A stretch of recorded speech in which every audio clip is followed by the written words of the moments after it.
and call August 4 City Council meeting for the City of Orange City to order. Please join us in our opening ceremonies. I pledge allegiance to the flag of the United States of America and to the republic for which it stands, one nation, under God, indivisible, with liberty and justice for all. Join me for a moment of silent prayer.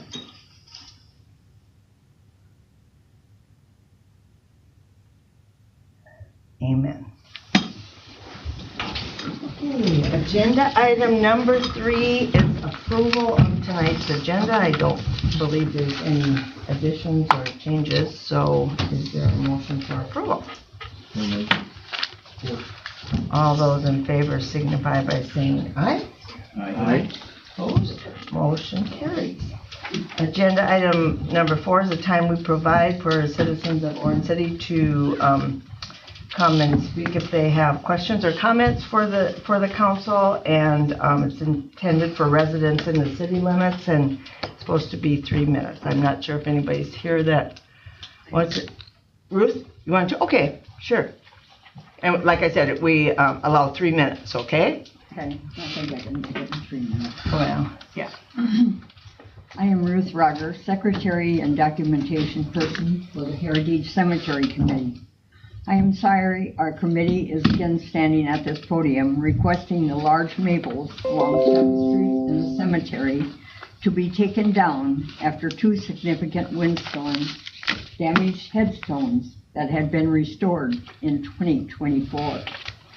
Thank you to the city and the parks employees for taking care of the tree limbs and setting up and on location headstones of the June 29 windstorm. Members of our committee picked up limbs and branches 4 mornings last week to help the mowing crew and pick up locations along the roads after the July 28 storm. Delvin Grau spoke at the July 9 council meetings. The minutes were approved at the July 21 meeting. Nothing was mentioned about our tree removal request. Did just Earl and the tree representative check out the trees? Or did the mayor and the other council members check out the trees for themselves? Our original request was brought to the council on October 28 of 2024, 9 months ago. It is now very obvious these trees are not in good condition and are a threat to damaging more headstones. We realize it will take some time after the July 28 storm damage all over town, but hopefully there's not a 3rd storm on the horizon. I want to give a few stats.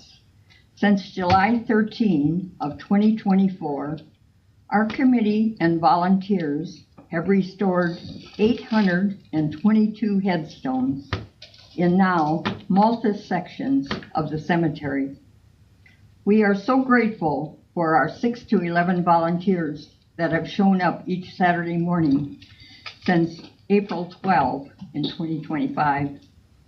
Raj and Ruth Rogger also work many weekday mornings.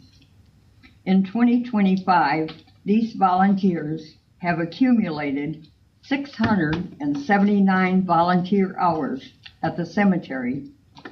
No documentation hours are included in this number. The new entrance from the 4th Street was also added since our committee was formed. We are in the process of cleaning headstones with a D2 monument cleaner. Approximately 200 are finished, with hundreds more to be done. We have done our part in improving West Lawn Cemetery. Will you please honor our request so no more headstones need to be done a second time due to fallen tree limbs? I'm leaving. This is our cemetery workday photo album. I'll leave it here and I'll pick it up again tomorrow. Good. Do you have any questions?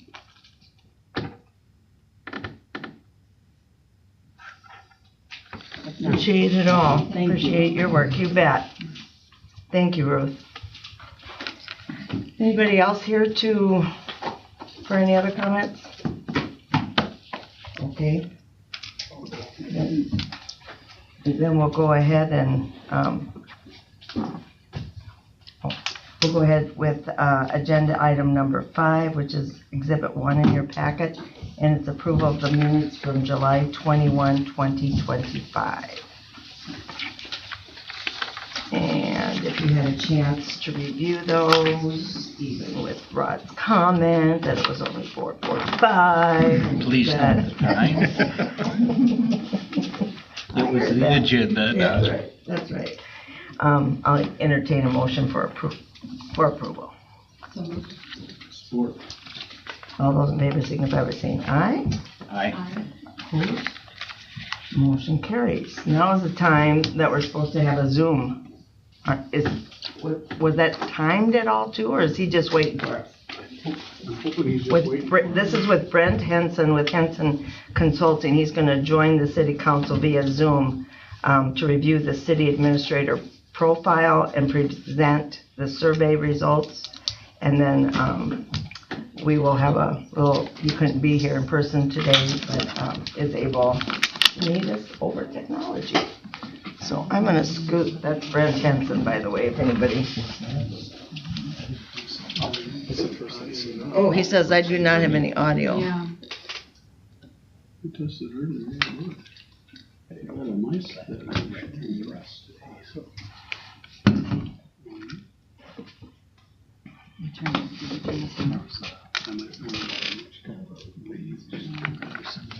And an opening letter was another sheet, and then this, yeah, those three things. Yeah.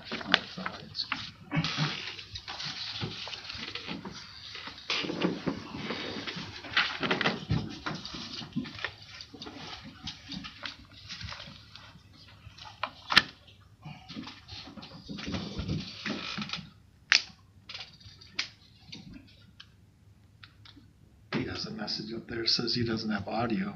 Yeah. Can we just, here we go.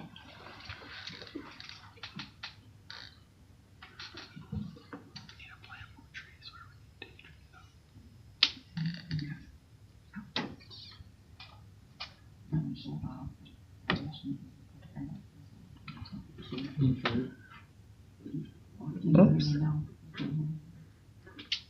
I mean, it's good. Muted down below.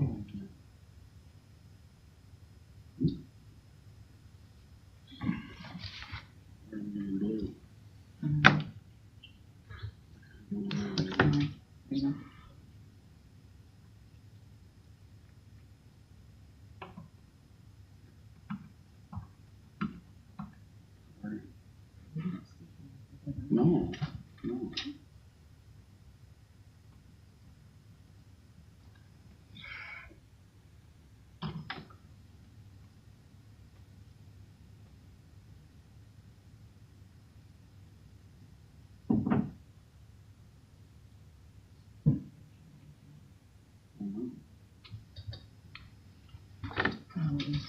I'm trying to figure this out. Well, he's going to restart, I know. The only thing I know is they usually tell you to shut your computer off, right? Right, that's right. Reboot it. Reboot it. It's the answer to everything. And those things they don't have the red line, any Zoom I've done, it's usually through the mic and through the camera. That wasn't there. Yeah, reboot. It worked earlier. We had him talking to us. Oh, did you? Isn't that how it always goes? That's the way he just figured out on his phone. He's like, I gotta reboot this thing. I know. Cut it off.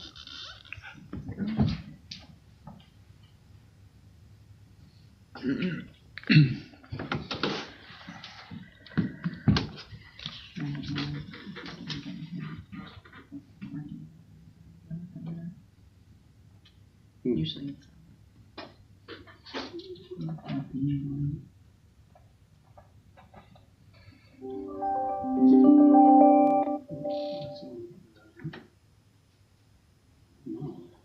he's connecting. There we go. Ah! There Hi it is. everybody, can you hear me? Yes. Can you hear us?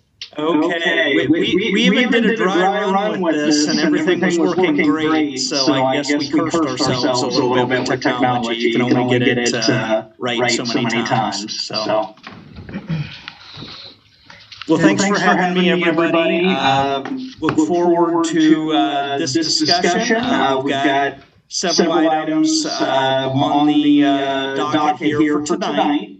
I'm going to start out just kind of giving a quick rundown. I've given you guys a memo. I'm going to, I think, kind of just run through what was in the memo, if that sounds good.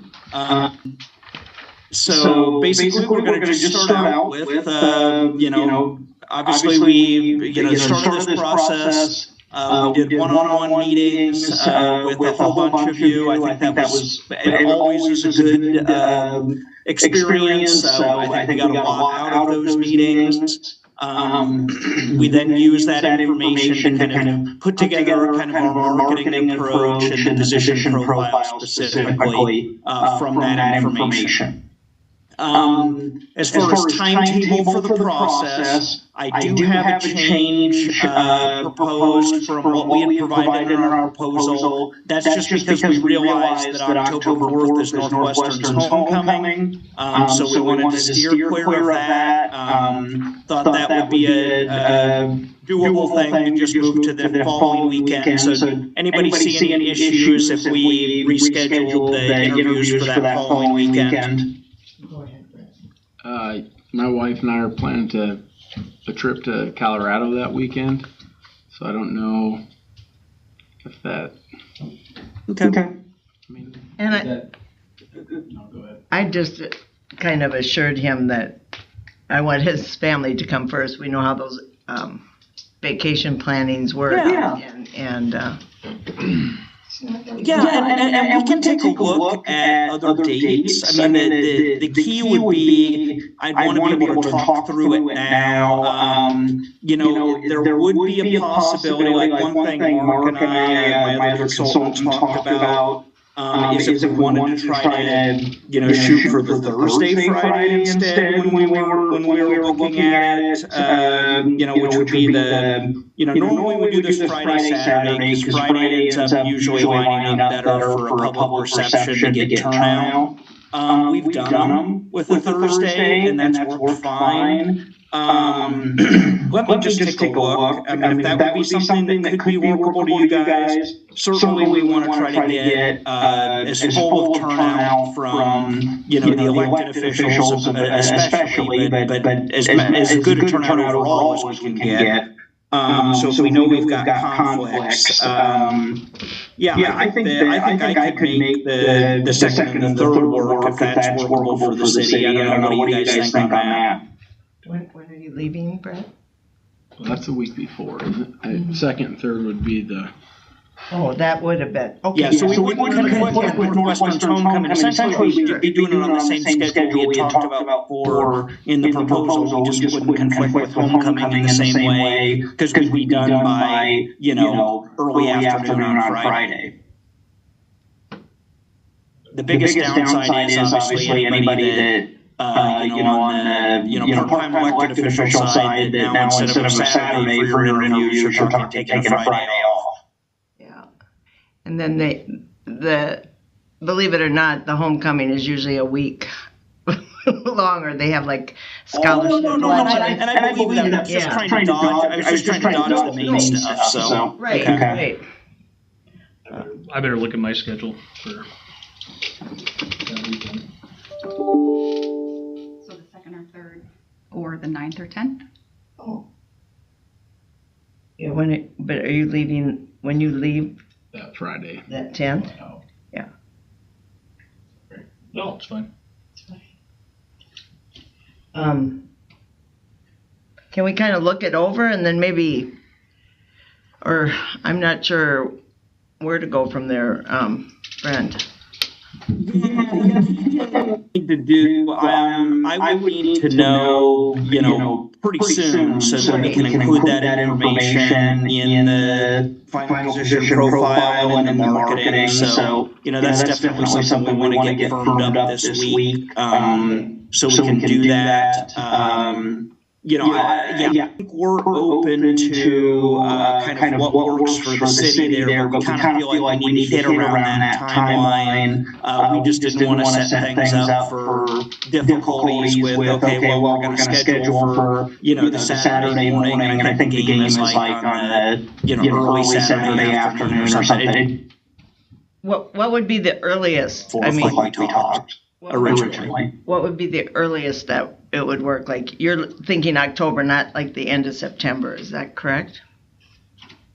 Yeah, let me take a quick look at schedule, and I'll just see kind of what we've got built in there for assumptions on timeline. One thing that could work for us there. The problem I've got, Deb, is that I've got 26, 27, we've already got other interviews that we're doing that weekend. So I've already got Charles City lined up for that weekend. So I'm not able to do that. I'm not able to go earlier there. And I don't think we'd be able to position the schedule to get it as early as the 19th and 20th. I don't think that works at all for our, kind of the timeline we'll be on. Sure. Does a week later get too late if we get to 17 and 18 of October? I don't think that's any problem for us. Obviously your key there is just depending on, who you hire. You generally assume you've got 30 days notice, is kind of what we generally assume. Now, that could differ. It could be 45 from when the council does final approval, or it could be less than that. I had no problem, no conflicts with 17th, 18th, if that's more desirable for the city, and if you guys are seeing a lack of conflicts there. 18th isn't good for me. That's what we're just gonna. Yeah, for that Thursday and. Friday is better. Or for you guys having patience on those days that, I can plan this far at least. Yeah. I don't have my schedule in front of me, so I'm not sure, but.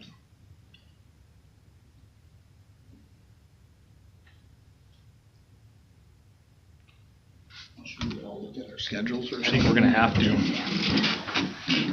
Is that a possibility if we all kind of look and kind of shoot? It might be that we all can't be there. I mean, definitely to the greatest extent possible. I do want to try to get, all of the, mayor and all the council members there, if at all possible. If it just absolutely doesn't work, then that's just the way it goes. I know everybody's busy and it's tough. Yeah.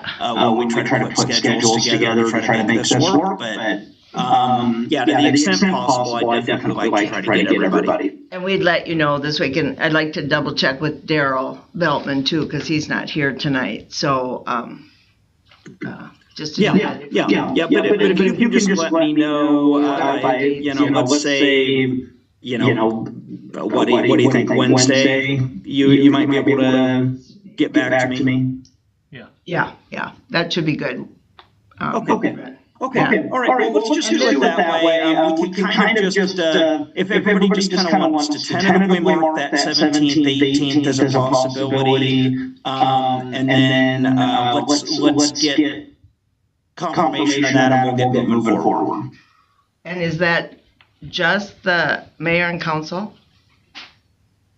No, that'll be for everybody. So that'll include, and I've got information in Mo. Kind of talking about what we do for our process generally. The way that we're proposing this is kind of a half day. So there'll be like tours in the afternoon of the first day. Reception, typically that's a public reception. on the night before the interviews, and then the interviews themselves would be in the morning, that following morning. So that's and basically what we recommend is, kind of a big tent approach for it, where you've got your department managers, your key community people that you would want to invite, a lot of the same people that you invited for the that participate in the one-on-ones, but it wouldn't have to be limited to that. Yeah, I got you. I was back to narrowing the field, so sorry about that. Okay, yeah, we'll do our best, and I'll work with Janet too to make sure, if anybody's on vacation or from our city leadership, that would be good to know too. Yep. So let's just let's get that figured out. That sounds good, and we'll adjust as needed. Okay, sounds good.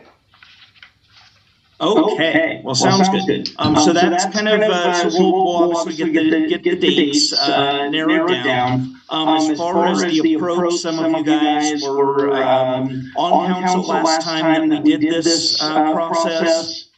We use just basically an electronic-based process. We're taking all applications by email. We are, basically assembling those, sending a link to the council of, hey, here's the application materials we received. Here's what our recommendations are for moving forward. We also, as far as the process goes, we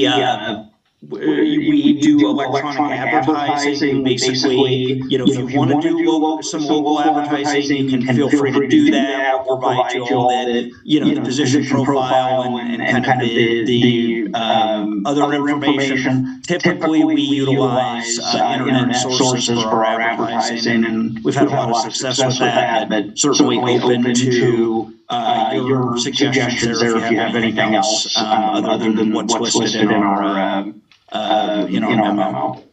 As far as the wage benefit package, I provided you guys an overview of kind of comparable salaries for this position for comparable communities. We are recommending a salary range of $130,000 to $145,000 a year for qualifications. Those for qualifications should be a master's degree and 5 to 7 years of related experience. Anybody have any questions on that after having reviewed the comparable salary information? Anything that you guys have on that at all?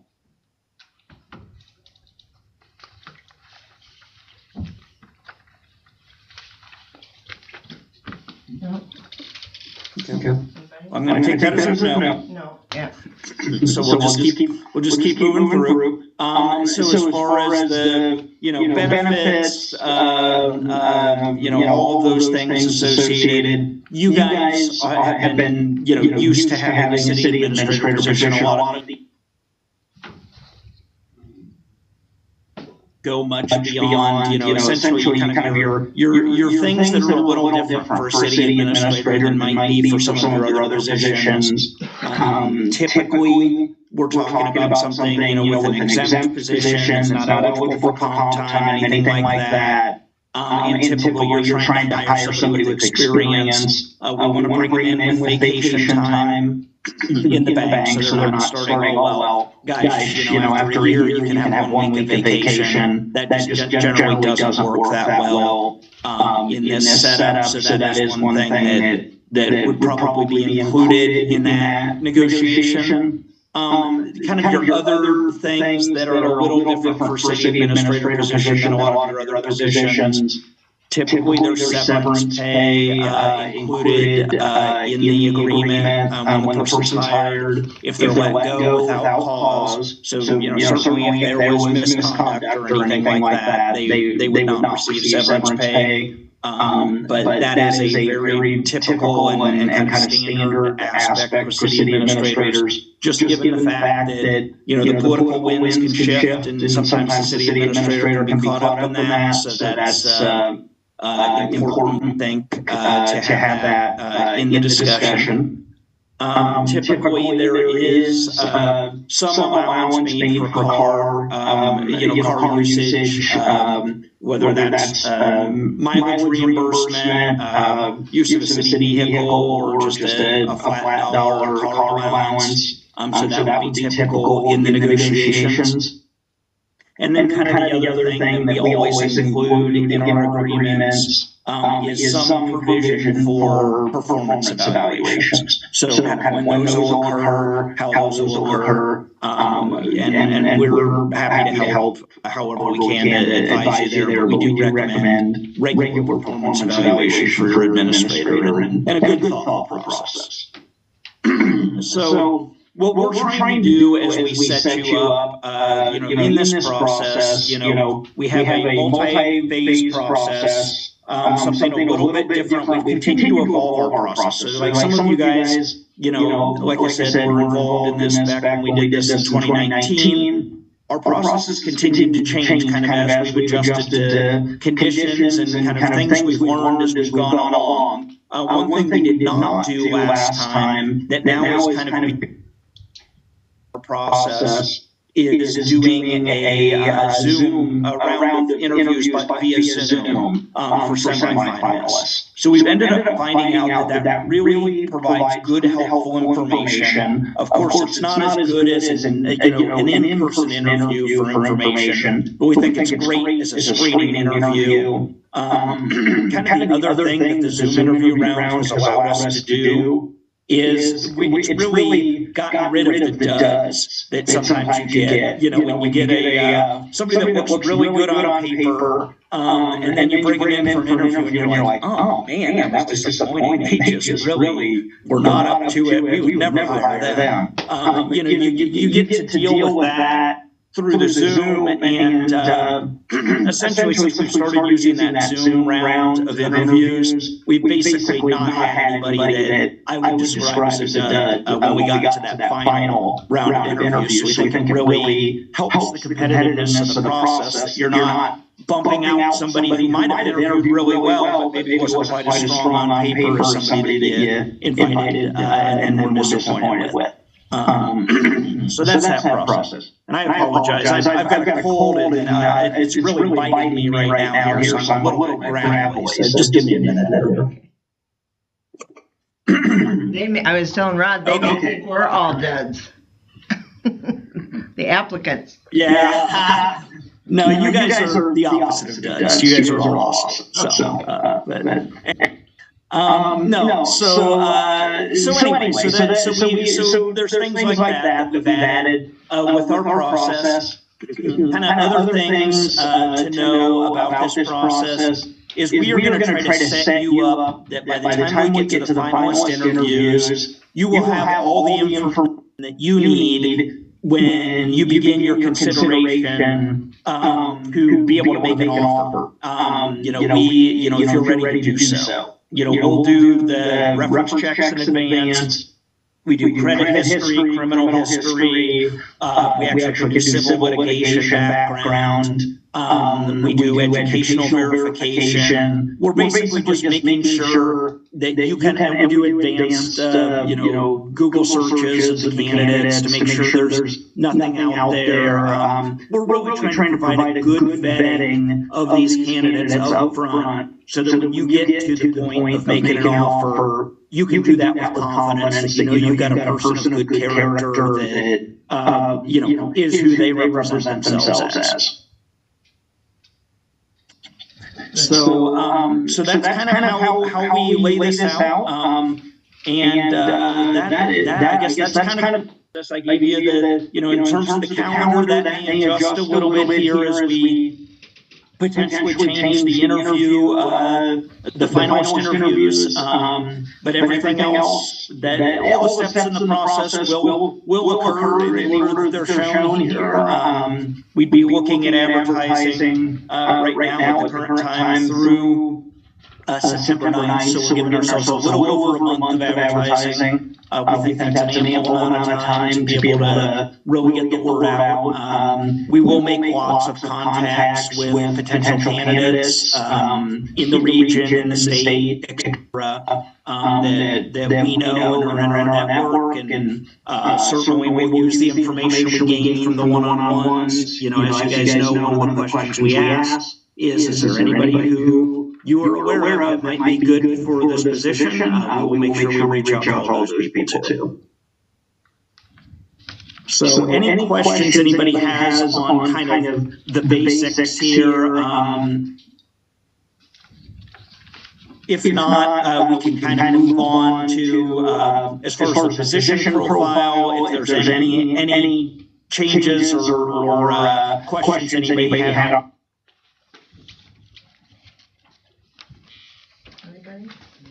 I have a big one. I just saw the council meetings on first and third Tuesdays. That'd be first and third Mondays. Oh, shoot, does it say Tuesdays? It's all good. I'm so sorry, guys. See, you can't go on vacation. Nope. Too good. That will say Mondays. I just made that edit. Sorry about that. Good job. So how quick do we need to decide on the details of the proposal when it relates to things like the, if we offer severance or car allowance, evals? Is that something our personnel committee has to come back and firm up and then? So I'm happy to interface with you however you would like to interface on that. If you'd like me to have an additional meeting with the personnel committee specific to that, I'm happy to do that. And kind of walk you through that. I'm open to whatever you guys would like. A lot of the times what I'm doing is, I'm introducing this topic to you now, via the memo. We'll have a chance to talk again in detail with the full council when we get to the narrowing of the candidates. So that could move just based on what our dates are. But basically, right now, that meeting would be the September 15th meeting. So at this point, I would see, obviously we've got it, on tonight where we're talking about it. We'd have a chance to talk about it on the 15th. If you want a chance to discuss with the personnel committee, I'd recommend we do that before September 15th, just so that we can have a final form and approach for the full council on the 15th. Yeah, I just think we should have something that we agree on. And you can Whatever always that is, tweak it right? a little bit too, can't you? I mean, if members. Absolutely. Yeah. And what we'll do, I do think it's important to have, flexible attitude. But at the same point, I think it's good to have the discussion so that kind of and have good consensus on, kind of what range of outcomes would be appropriate for Orange City and for in your judgment. Yeah. We can do that. Yep. So just keep posted. Let me know. But like I said, I would recommend if you're going to have a personnel committee on this, we do this before the 15th. I'm happy to schedule that with you, and we can go from there. Okay. Does that make sense? Yes. Okay, great. Okay. Well, sounds good. So is there anything else then, position profile related that we need to address? Otherwise, I'll kind of get in and hopefully my voice will hold up here on the organizational presentation.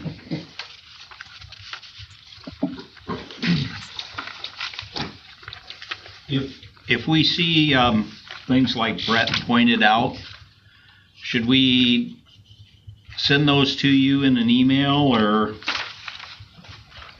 Yeah, absolutely, and feel free. I mean, if you just want to send those to Janet or Deb or Earl, they can forward them on to me, or if you want to send them to me directly, you certainly can do that. Okay. Well, I don't. Do you want them, Janet or Earl? Yeah. I just see here it Kind of enough says to do. fund balances for June 30 of 2019. I'm assuming we know a better number. Oh no. I'm assuming we'll. Okay, so that's good. So it says 2019 in there somewhere. When I read through it. I updated all of that, but obviously I was using your, The previous one and. I was using your profile from last time as the base. So, where am I? It's on page 4. Yeah. Yes. It's on page 4, it's saying that, okay. Yeah. Oh, there we go. There we go. No, and all of those are updated. It's just I didn't get that. I just missed that it said 19, 30, 25. Got it. Okay, so You're I just got that. checking if we read it. You're just checking if we read it.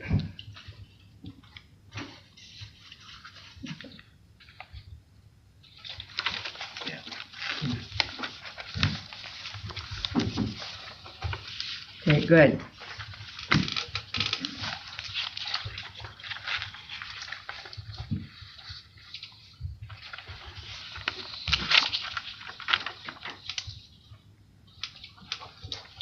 Okay. And the same with that, the sooner, when we see them, if we review it, the sooner the better to get you the updated. Yep. Okay. Yep, so yeah, if you have anything, like I said, let's just use that same kind of Wednesday timeline. Deb will get back to me on scheduling, and then if we can know by then, we'll just kind of plan on that as the release of the job ads by that evening. Okay. Okay? All right, well, if that all sounds good, then what I'm gonna do, I think I am ready to start on presentation here of the organizational survey. Is everybody ready for that? Yes. Okay. And it looks like you've got them in front of you. So Janet, obviously got those run off for you. I'll run you through this. I won't try to overly belabor this, but we think this is a really useful tool. Again, this is something that we added to our process from last time, that we didn't have in our process last time, but we just found it to be really useful for the communities that we've done this for. We always start out kind of preface this by saying, there's no perfect organization. There's no perfect community. You guys hopefully feel great about your community and your organization and all the good things that you have going on.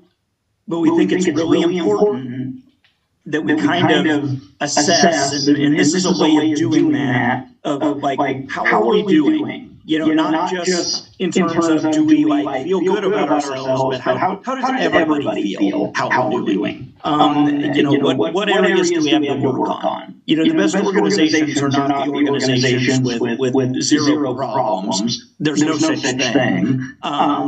The best organizations are those that understand what their issues are, and they get together and they solve those issues. And so that's the spirit in which this is presented, and I'll look forward to kind of presenting this information to you. I just urge you not to dwell too much on any one opinion or statement that's made in here, but ultimately just look at this as a tool to help you guys get better and move the community forward in the best possible way. So as far as the background for this, just for the members of the public that might be present, we had a survey of elected officials and staff, also included some community partner organizations in there. So we received 20 responses, 5 of those are mayor and council, 11 are staff, and 4 from community partners. And so we're asking, we have 12 statements, and they are, okay, do you strongly agree? Do you agree? Do you neither agree nor disagree? So kind of neutral. Do you disagree or do you strongly disagree with the statement? And there's these statements are listed here in the presentation and the materials that the council has, but really these 12 statements are centered around what we've found as a consulting team are the major factors, that really kind of tell you whether you've got a really functional and effective organization. If everybody could respond, strongly agree to every single one of these 12, then you would have the perfect organization, which doesn't exist, but you would have the perfect organization in that case. Obviously, if it was the opposite, then you would have the most imperfect organization, which I don't think exists either.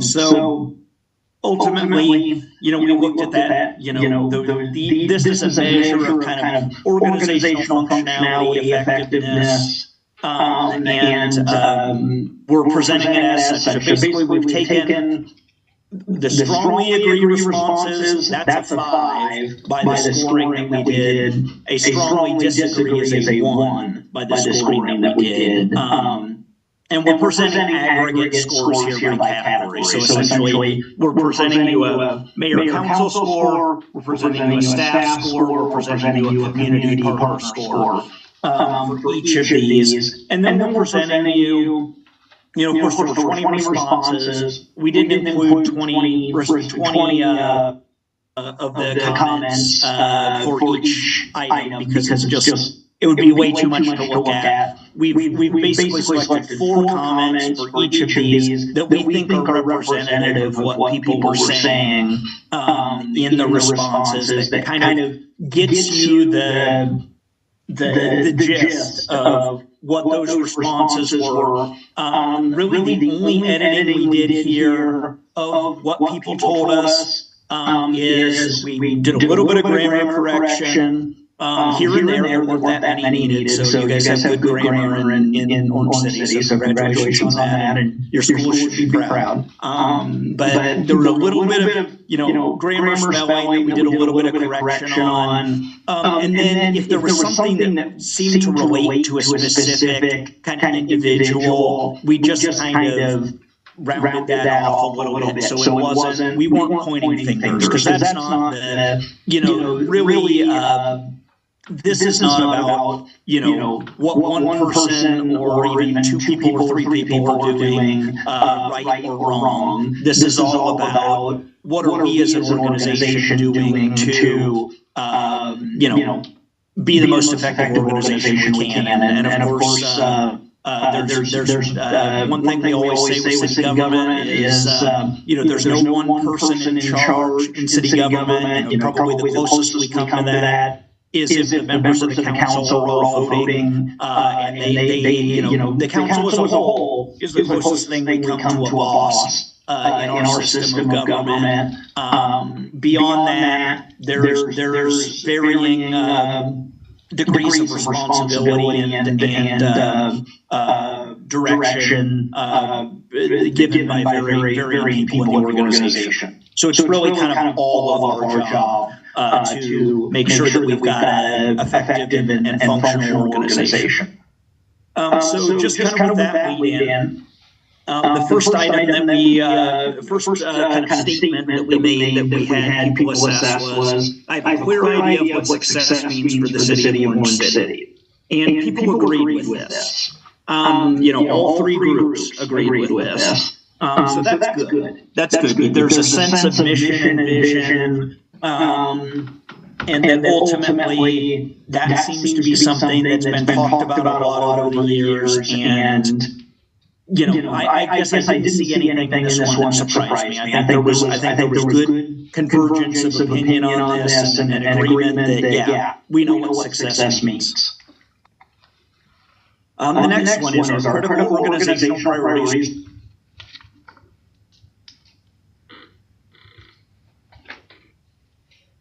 Mayor and council agreed with this statement. The community representatives generally agreed they were a little lighter, kind of the way I do this, just kind of for your reference, 5, 4, 3, 2, 1.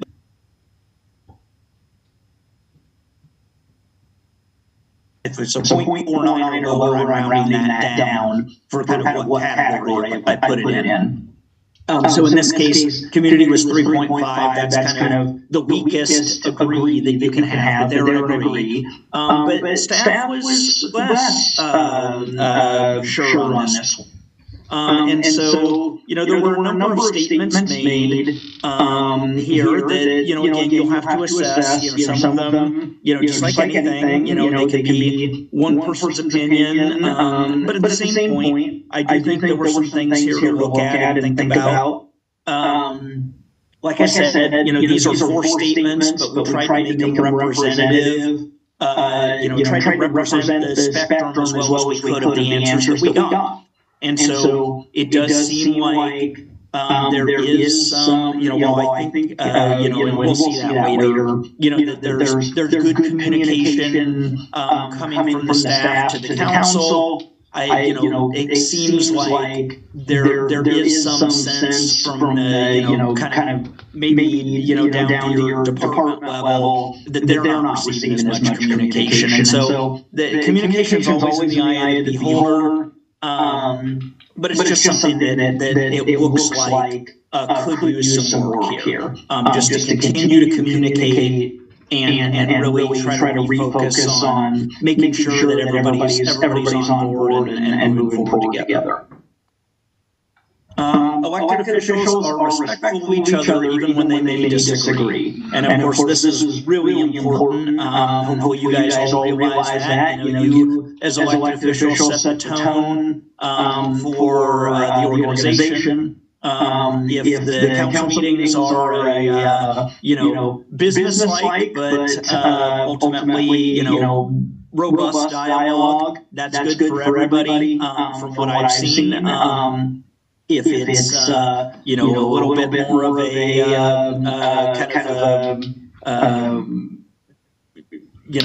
entertainment like kind of entertainment as opposed to a business-like meeting that can actually be pretty disruptive pretty quickly if it's kind of a sideshow type atmosphere, I guess is what I'm trying to say. It doesn't seem like you guys have that. We did have the, mayor and council and staff were on the same page on this, agreeing with it. We did have some, the community respondents said, I don't know, we're not so sure on this one. I don't know that I've got great insight here. I think it was basically kind of revolving around like any negatives I saw here. It seemed to revolve a little bit around kind of the chicken ordinance stuff and some of the, you had a divisive issue last year is kind of what it amounted to. And so I think that I saw that reflecting here. Is kind of what it amounted to. But certainly, it's just something for council to be aware of that, you guys are setting the tone. So it's really important that you represent your viewpoints and your constituents' viewpoints, but it's really important that you do that in a sense of, hey, we're trying to incorporate this into the, for the greater good and we're going to have good discussion and debate, but when we make a decision, we're going to all move forward together. And I did see some good comments to that effect from some people. The mayor and council understand their roles and are respectful of staff's decision making. Both mayor and council and staff, you guys all agreed with this as a statement, and so that's good. It shows that there's, there is a respect for, on the parts of the elected officials for the work that the staff's doing, and understands the staff is making decisions every day, and needs to be able to make decisions every day that work towards, that have to be compatible ultimately with the council's vision and direction, but there's a lot of details they have to fill in on a day-to-day basis and decisions they have to make. We did see, again, the community scoring was a little lower on this, and it seemed like, it was maybe, more on the end of, is the council too detached from operations, I guess. So, and I think, again, that's something that, ultimately at the end of the day, what would I judge to be the mayor and council's job? I would judge that to make sure, obviously fiduciary oversight, making sure that, you're making good policy decisions and providing good policy direction. there's an accountability aspect certainly for the staff there, but ultimately that, a lot of that is delegated in our system through the city administrator. The city administrator does need to have, some leeway to make decisions as it relates to staffing. So there's a little bit of tension here. Ultimately, I guess the headline would be that Mayor, Council, and staff were on the same page on this one. The next one, staff members understand their roles and are respectful of Mayor, Council policy direction. So obviously this is the flip side of that. Very, very important that Mayor and Council, respect staff's role. Probably even more important that staff respects Mayor and Council's role, because you guys are the boss. The people elect you to be the boss when you're working as a whole. And so really what this seemed to relate around is, kind of dissension, to mention their dissension, lack of teamwork inside the city offices. Just something to be aware of, think about, potentially game plan as we look at this. Ultimately, you need to be singing from the same sheet of music. I mean, that is, some of that's the administrator's role, some of that is kind of everybody's role, to make sure that you've got good cooperation, and then there's also good communication going down when a policy decision is made by council, because believe it or not, as a council, you guys probably think you always make the right 100% decision, and when it comes to staff, they're like, well, they did what? And hopefully that doesn't happen very often. Down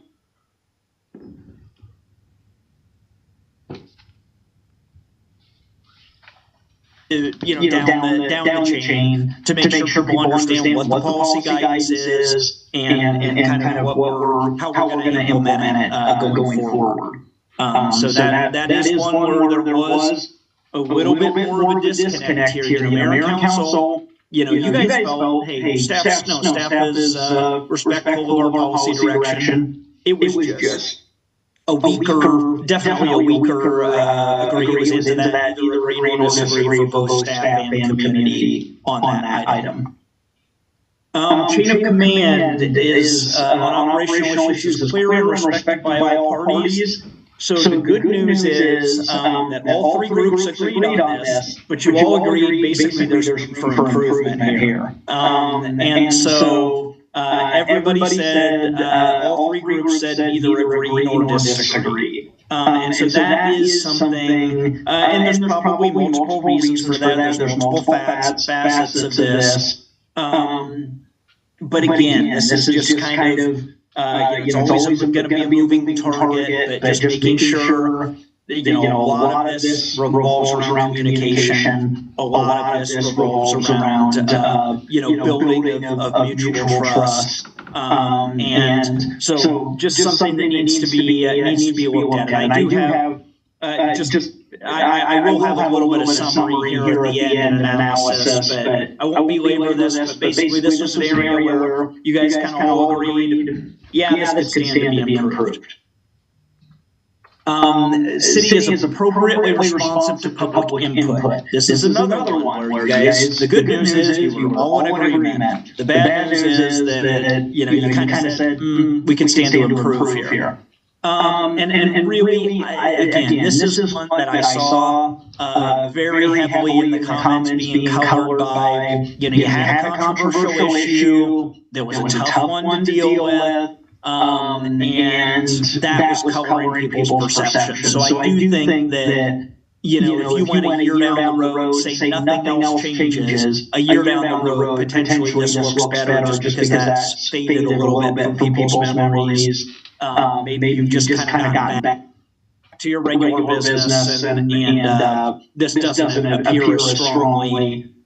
But again, it's something that you always have to be, and again, it's always a moving target. You want to make sure, you as a city, of course, you work for the public. In general, you work for the public as a whole. Sometimes you have members of the public that think that you specifically work for them, and if you don't do exactly what they want, then you're not obeying the will of the people. And that's, not true in my opinion. But that is sometimes people's opinion. And so it is a tough thing to balance. You want to be receptive to public input, but you don't want to let it just run on and on and on when it's minority opinion or maybe just one person's opinion dominating the conversation and not allowing the council to really have good discussion and policy debates.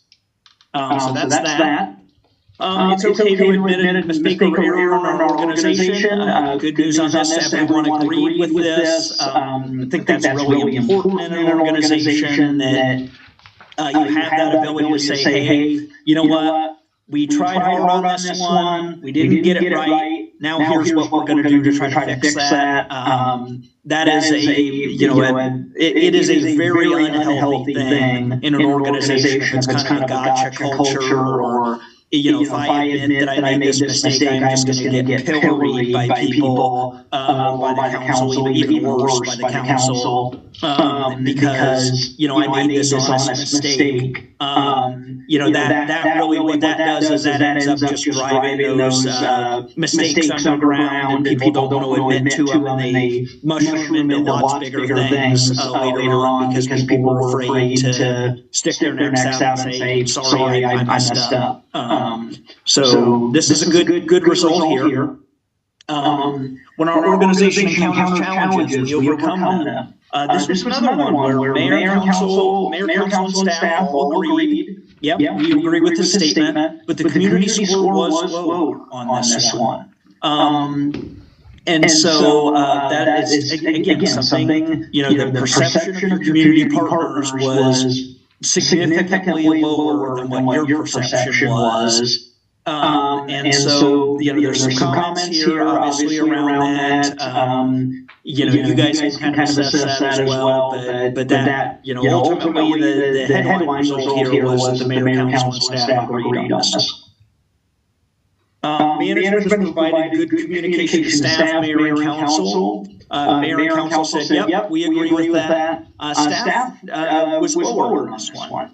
And so, again, this kind of dovetails in with what I had talked about before, where there could be, a perception from the staff, hey, information's getting to the council, but we're not really getting the information we need. So that's something that just needs to be assessed and kind of efforts redoubled there. So that the council, or so that the staff knows what's going on, and has a chance, to understand and assess that, and know kind of the direction things are headed.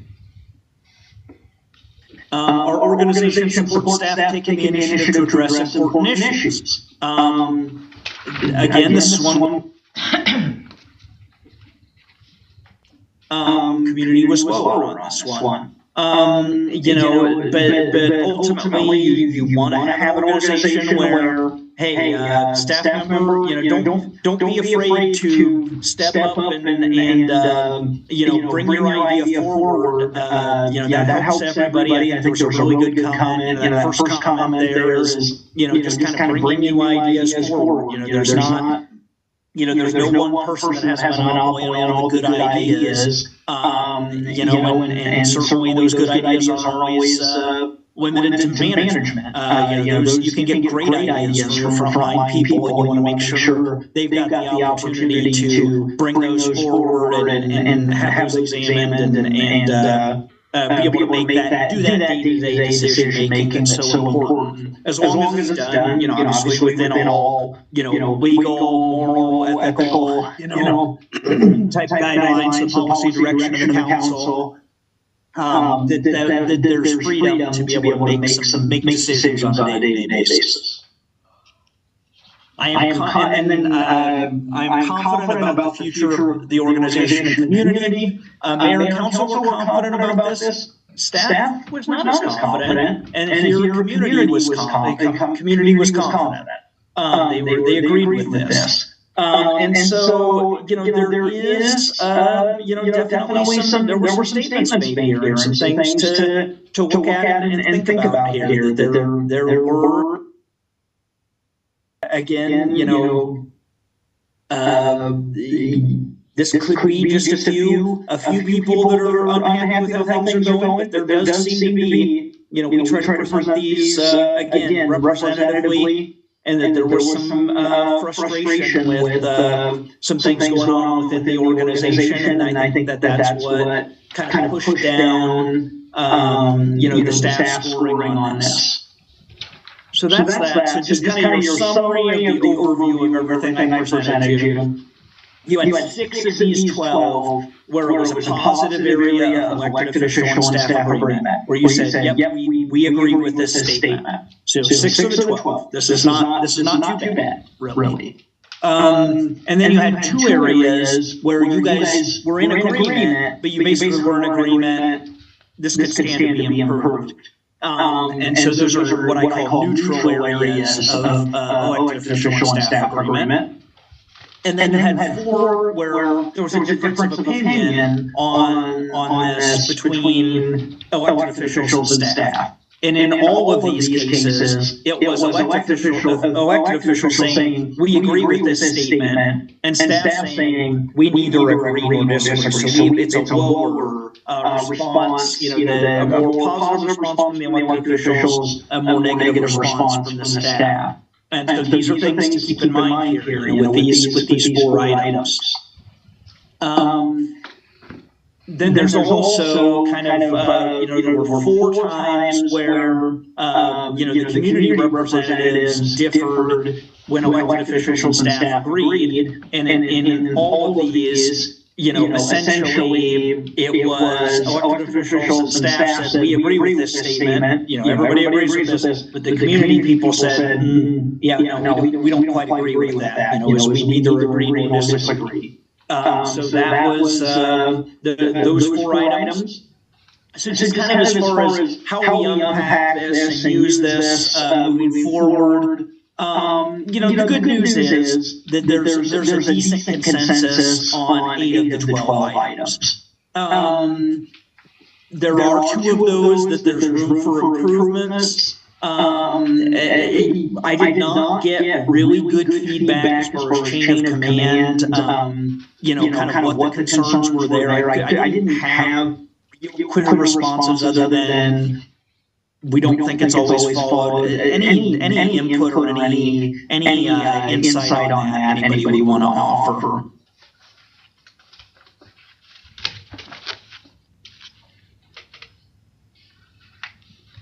It's a tough one, so we don't have to necessarily delve further into that, I guess. But ultimately, at the end of the day, I did not get a lot of good feedback there that I could really tell you one or the other. And then, like I said, number 2, the city's appropriate responsive to public input. As I mentioned, I really think that based on the comments, the chicken ordinance discussion covered that. Cover those responses and probably made it a little bit more negative than what they would have been otherwise. And then, gosh darn, sorry. There we go. Okay, I accidentally scrolled. So elected officials is another thing that I noticed. Elected officials generally more positive than staff in their responses. There's always, you can be multiple reasons for that, but really, you need to redouble your efforts, like I said, on improving internal communication, taking steps to, what are those areas of staff dissatisfaction? There's always going to be some, but what are those areas that are addressable, that, with a little bit of adjustment here or there, that can kind of soothe that staff dissatisfaction a little bit, and then just continuing to work to align those goals and values. So ultimately, additional efforts to communicate downward as well as upward in the chain would be my takeaways from this. So that's the presentation I have for you. Any questions or anything that I can address further to be helpful here? One question I would have is, there was 4 responses from community partners.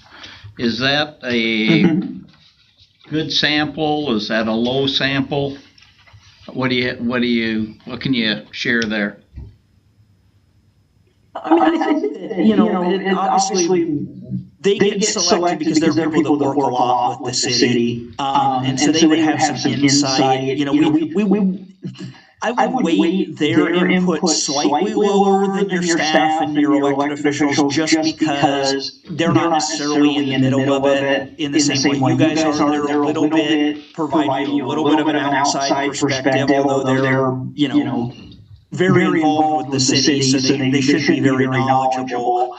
You know, it's not an example, but I think it gives you a sense of at least direction of the feelings of, you know, a larger group. I think you can extrapolate from that a little bit.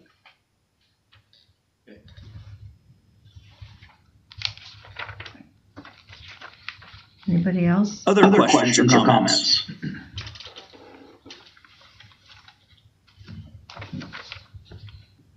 Okay. Well, I hope you found this useful and that you didn't find me too long-winded here. I know it's a lot of information, and I tried to move through it as quickly as I could. Happy to, you know, any other follow-up questions, feel free to shoot me an email. But then, basically, I think that's kind of what I have for you guys tonight here. I'd be happy to, you know, like I said, answer any other questions, and then I'll just basically wait to hear back from you guys, and we'll get everything finalized here and get out advertising starting Wednesday night. Very good.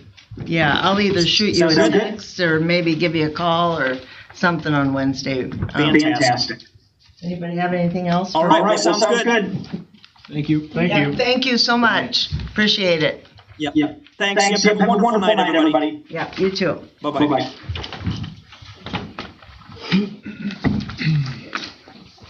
Reorganize that. Do we have to approve that? I didn't ask him. Do we have to? I mean, I suppose he's gonna want What? to know that you're okay with it. Then there's some changes that are gonna be made too, right? Right. So can we make a motion to that effect? What are you saying we're approving? Well, it says approval of city administrator profile and presentation, or the presentation of survey results. That is what it is. Yeah. Correct? In that profile, it's just more of the small changes that we're looking to make. Like the Mondays versus Tuesdays and yeah. Right. Yeah, I was thinking. Some time for the deciding severance package and pay. Yeah, that was Right, the things that, right. I mean, I don't think that's listed we on the can't. profile. It's not in the profile? I don't think so. That was with the other, Right. Yeah. And on the last page, it just gives a range.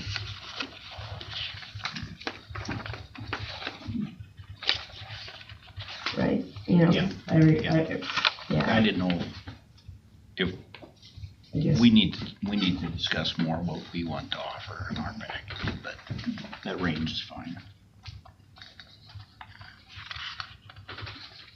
So is there a?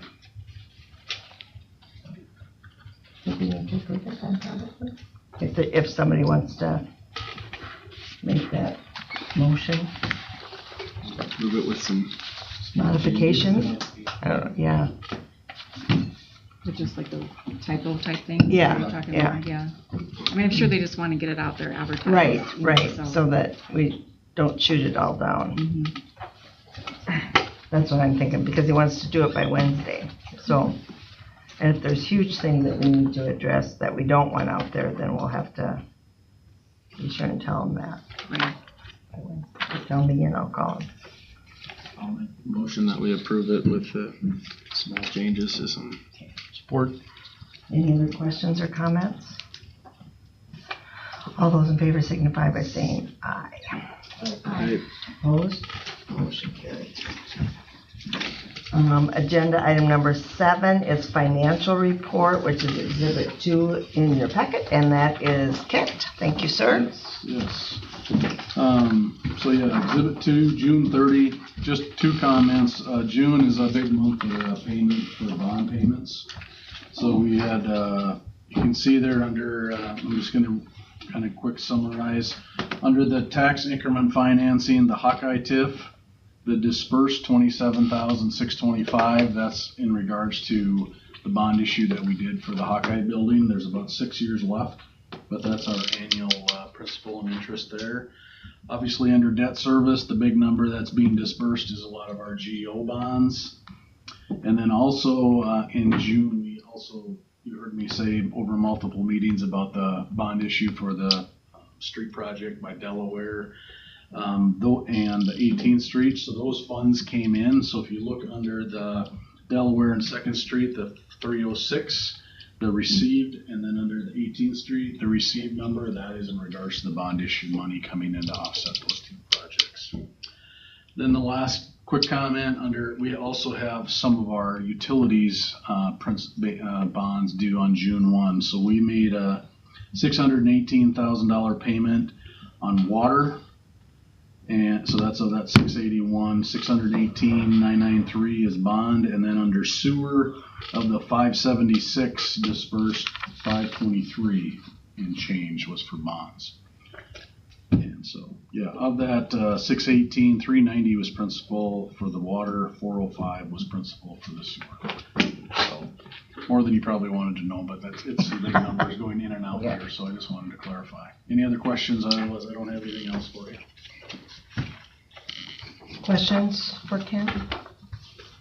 Is there a motion to approve the monthly financial report? Support. Any questions? All those in favor signify by saying aye. Aye. Opposed? Motion passes. Now our bills. Yes. That's Kent again. Just a couple here. Page 2 under GCC, our street department, our public works guys did some pouring of the concrete on that grass area here just north of City Hall. So that's under GCC 2457 is just the concrete. Labor was provided by staff. We had a pay estimate for our Puddle Jumper Trail Park, the shelter house there right underneath that for Graves Construction. On page 3, Coons gas measurement is the gas meter regulator, the whole meter set for Quick Start.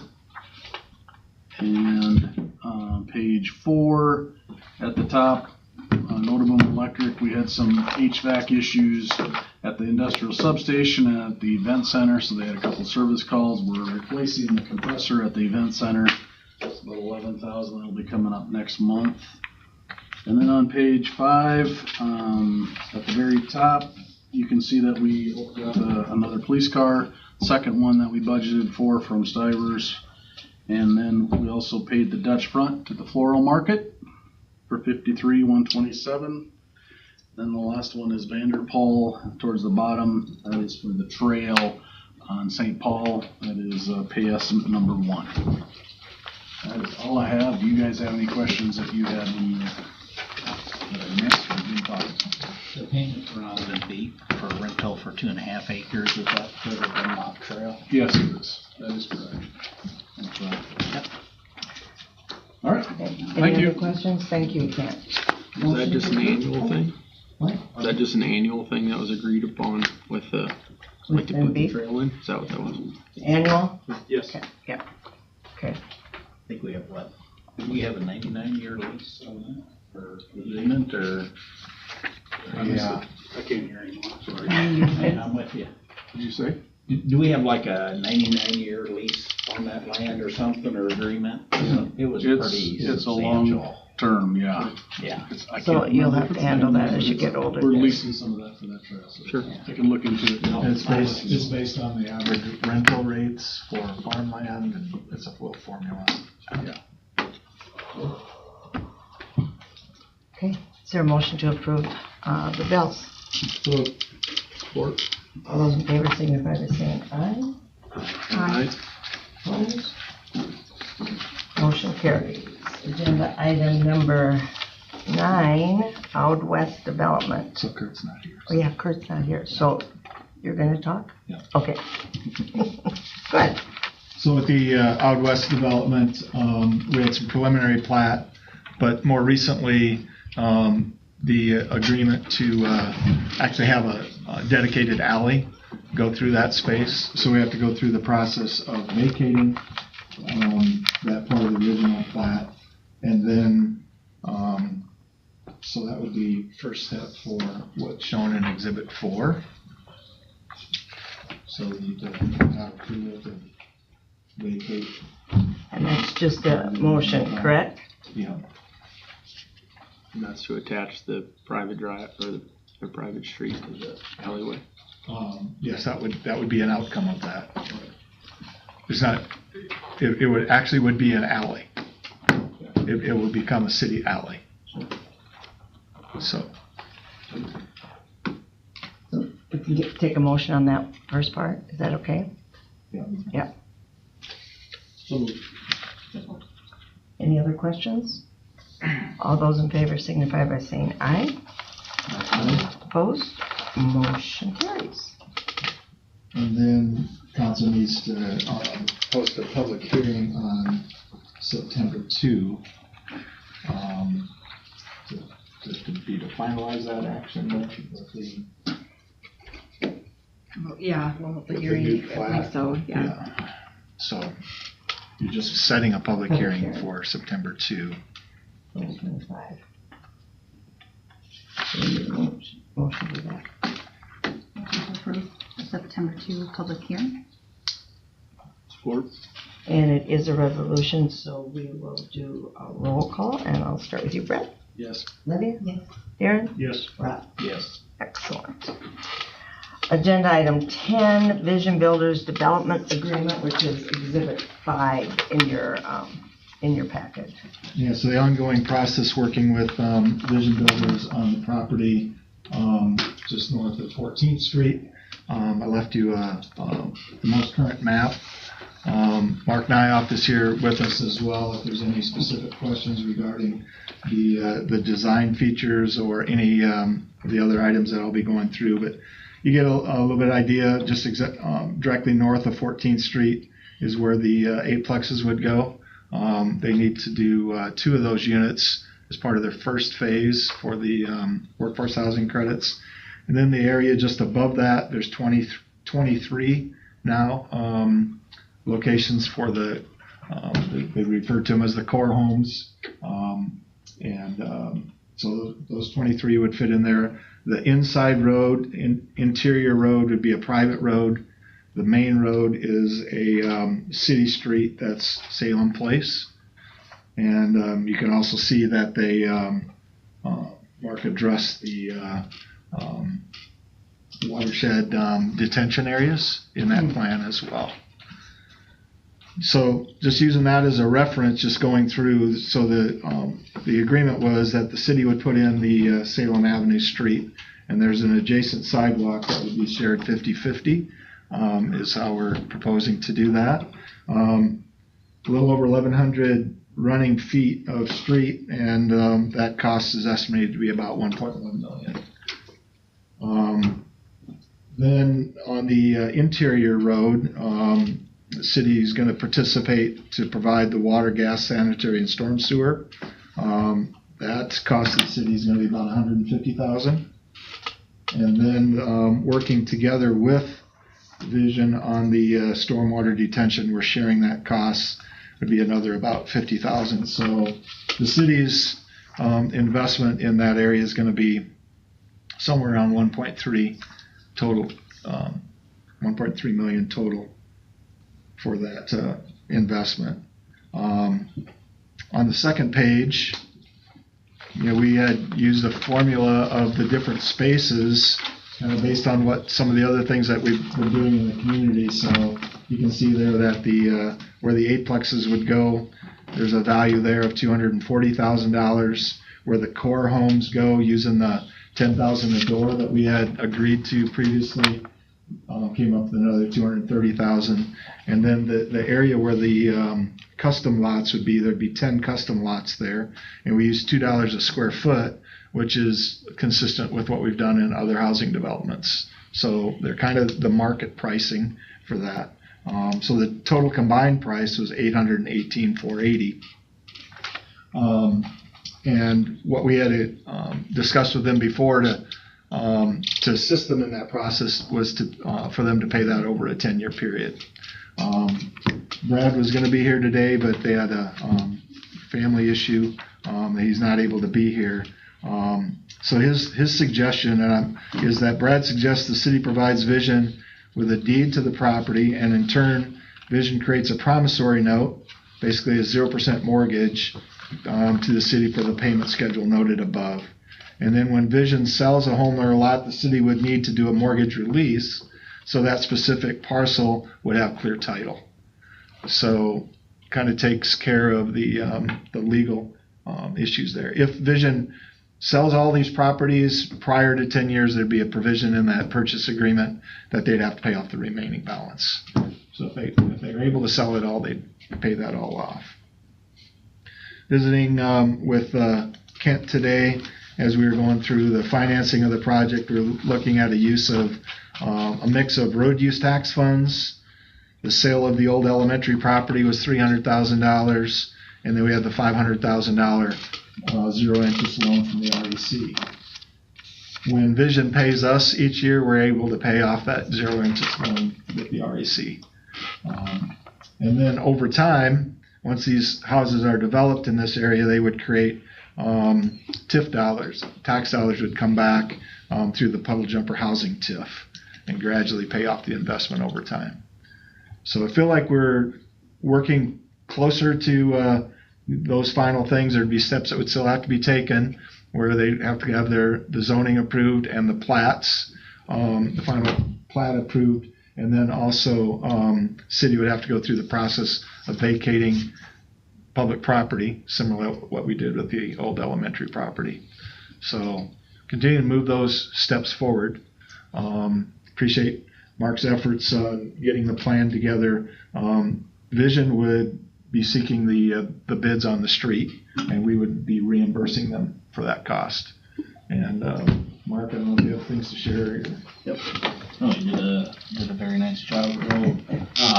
Yeah, I think the hope would be to send this out to as many contractors as we can. Be similar to a publicly bid project, just it's private, so there's not quite as many, I would say, steps to go through. But they would be seeking multiple bids on that. And then, yeah, that would be constructed privately, but with observation through us. So it would be similar to a normal city project, just a little bit different development process. It's most likely if you're able to get the bids, work to begin this fall. Yep, that would be the intent, is to try to push things forward, move things through the plotting process, finalize the design, with the intent of starting to move dirt hopefully this fall, and then would be a spring, early summer. And then Earl mentioned the apartments to the south. Those lots are essentially ready, so that would be independent of the street project. And Real Vision's intent is still for the 32 home housing credit, 16 the E-Plex, 16 of the core homes. You'd have to have at least 16 of the core homes. There's room in here for 23. Right. But they would have to, that was part of the agreement, that they would have at least 16 core homes. And 6 of those would face the Salem, and the remainder 17 would face that internal loop.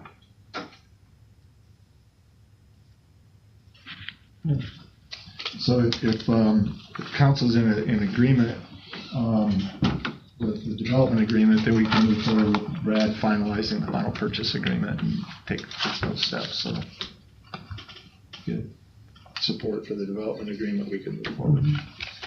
So you just need a motion to approve that. Any other questions? comments? Next one. All those in favor signify by saying aye. Aye. Opposed? Motion carries. All right. Agenda item number 11 is Exhibit 6 in your packet, and it's amended Early Childhood Development 28E agreement that Brad's been working on, I think, too, right? So the Early Childhood Development, ECD, 4 entities, City of Alton, City of Orange City, MLC Floyd Valley Schools, and Orange City Area Health System. So this was established back in 2008 when the new daycare at that time was opened. And with the changes with our management agreement with Crittenden, some of the things that the city or the different partners provided changed a little bit. So those, I think if you got the color copy, otherwise it'd be just a real lighter gray in your copy, would identify the changes. So somebody has to do under Section 4 on the authority. Kent is serving as the treasurer for the organization on our side of it. And so any expenditures must be approved by the board before Kent would make any of those payments. And then the City of Orange City and City of Alton were contributing some different things like a yearly financial contribution and some maintenance and care of the facility. There were different things that are no longer part on that. So just if they're mutually agreed on, would be the contributions of the city. I think also the term of the board members was identified on Section 3. And we set it up knowing that I was going to be retiring at the end of the year, that the Orange City representative would expire at the end of the year, and then there'd be a new Orange City representative when I step away. And then the others have their terms following on 3-year terms. So I think those are the main things. If anybody has any questions on that, otherwise, each of the 4 entities are approving it. We approved it as a board to send to you. Now each of the 4 entities need to approve it for final approval. Okay. So we just need a motion to approve it. So moved. Support. Any other questions? All those in favor signify by saying aye. Aye. Opposed? Motion carries. Agenda item 12, Retail Encouragement Loan Program Application, Exhibit 7, and there he is. There's Ryan right there. Thank Mike you. and Laura Vanderstel have applied for the Retail Encouragement Loan Program, and they have 1,152 square feet of retail space. So the total at $5.70 a square foot would be $6,566.40 that they would receive. It's basically a 3-year forgivable loan. So if everything continues for 3 years, then that loan would be paid off. So would love to have council approve agreement. Looks really nice. It It's does really look shaping good. up. Yep. It does. So is there a motion to approve that retail incentive? All those in favor signify by saying aye. Aye. Opposed? Motion carries. Agenda item number 13 is a special event permit application from Wildster Meat Market and the Chamber for the Smoke Off 2025, which will be held downtown on Saturday, September 6th. That includes an alcohol license. That's Exhibit 8. Mike sent me a text. He had to leave because it's his wonderful wife's birthday today, and he said everything was in order, everything was nothing changing for the smoke off. I think it was well attended last year, and it was a good time. So that's just a motion, correct? Correct. There we go. So, Support. all those in favor signify by saying aye. Aye. Opposed? Motion carries. And agenda item 14 is a renewal application for a Class C retail alcohol license from the Roadhouse. And Janet is in charge, and it says everything is in order. That's fine, yeah. So is there approval for that application? Support. All those in favor, signify by saying aye. Aye. Opposed? Motion carries. And then agenda item 15, a new police officer, and Jim's going to give us a little update. Thank you, Jim. Thank you. So Micaiah Heemstra has been working as a dispatcher for the Sioux County Sheriff's Office since April of 2024. Good thing about Micaiah, she's very familiar with our computer programs that we use every day, such as Shields and Trax and Mock, and it takes a long time to learn, but she's been doing that out there, so that will really make a big difference for us. I feel she's also gained a lot of great communication skills through her positions, being a dispatcher. I mean, she's in a lot of situations where she has to get information out in a hurry and dispatch people the right calls and get them to the right places. So she's got big responsibility out there. Earl and I interviewed her, and we were very impressed how she presented herself, and I think she presented herself in a very confident manner. And if approved, she'd go to the Iowa Law Enforcement Academy. It'd be January 5 through April 24. Does that bring us up to where we need to be then for? Yeah, it'd be 9 full-time. 9 full-time? Yep. Okay, that's what I was wondering. So your recommendation is to hire her, correct? Yes. Okay. So is there a motion for that? So moved. Any questions? All those in favor signify by saying aye. Aye. Opposed? Motion carries. Thanks, Jim. Thank you. Yep, thank you. Administrative reports. Earl? Yeah, I asked Matt to start us off with the 3 cleanup.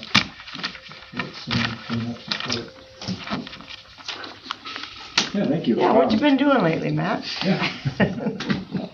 I've been watching a lot of trees be cleaned up. So, but last week we was pretty eventful week, and appreciate the council support and all the help from our community and area contractors in helping clean up the city.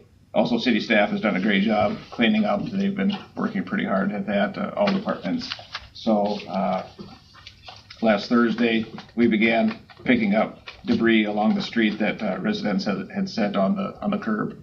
And Thursday was a pretty big day with our city crews and Van Hollen Lawn Service. They picked up quite a bit of the west side of town. Our crews did more of the internal corridors here, and I would say we probably got about half done that day. We were looking forward to the DOT coming on Friday, a pretty large crew, but they got delayed in another community, so that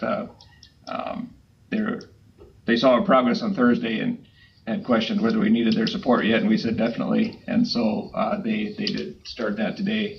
And I think of what was left on between like Albany and Frankfort, they got about half of that done today, so they'll finish up tomorrow. So again, appreciate our staff and those that have helped us. The community has been really supportive as well. So I think that first day, the day after the storm, there was a lot of folks that were cleaning up the community.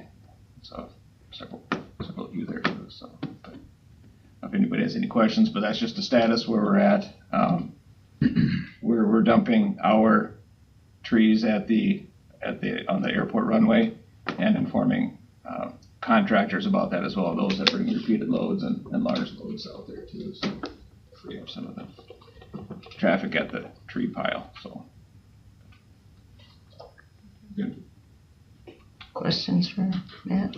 How soon do those piles get chipped up, or what happens to the large piles of trees, I guess? Yeah, so Mueller Pallets, we have a contract with them.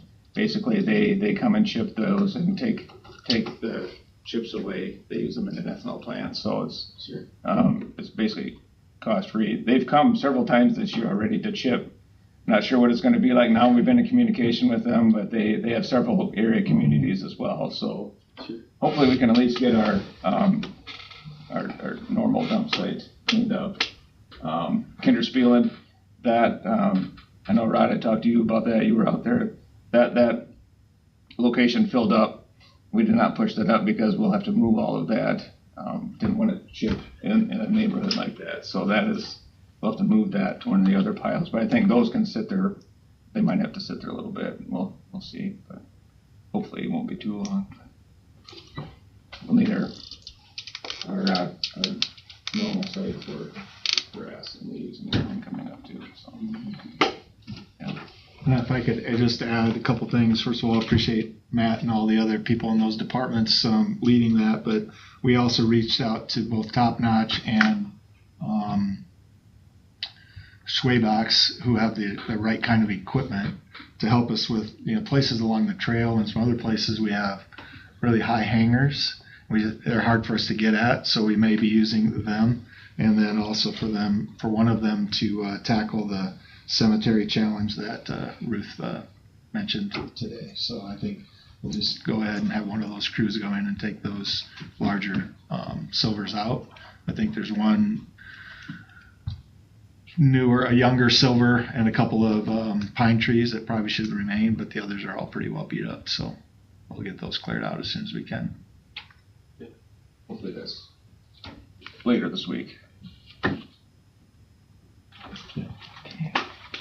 Okay. Thank you so much, Matt. Appreciate everything.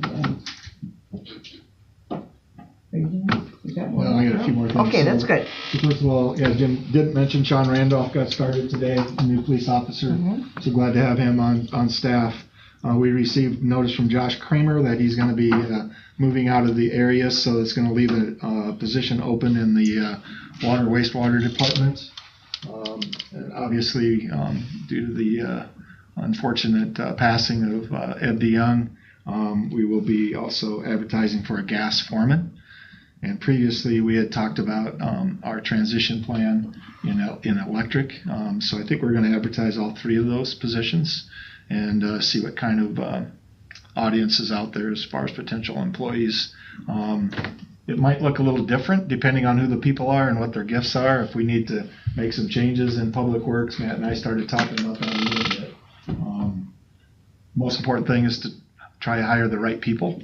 And then if they need to be trained in a certain way or just to get them in the right places. So we're going to advertise all three of those positions. Talked to Mark, pickleball courts, fencing's all up. The final things like the nets and the windscreens and final cleaning and some of those things should happen this week. So most likely the pickleball courts will be open by later this week. Shelter house, that area, as well as the rain just continues to wreak havoc on some of the other projects where they need to be working around in the dirt, so that's a little bit of a challenge. That's all I have. Okay. Janet, do you have anything? No, but I think I have a YouTube issue, so if you get any comments, I'll try to upload a video, but I don't think we're live. Okay. I don't know why, but it's just flashing at me, so. Okay. Can do what you can do, and that's it. Ryan, you have anything else? Jim? Nope. Kent? Matt? Assistant Chief? Nope, nothing? Council? Brett? Nothing. No. Jared? I just was proud to live in Orange City with neighbors helping neighbors on Tuesday. So. Brett? No. And I'll reiterate what Darren said, and hopefully we have a little calmer fall. So is there a motion to adjourn? Support. All those in favor signify by saying aye. Aye. Opposed? Motion carried. Thank you, everybody.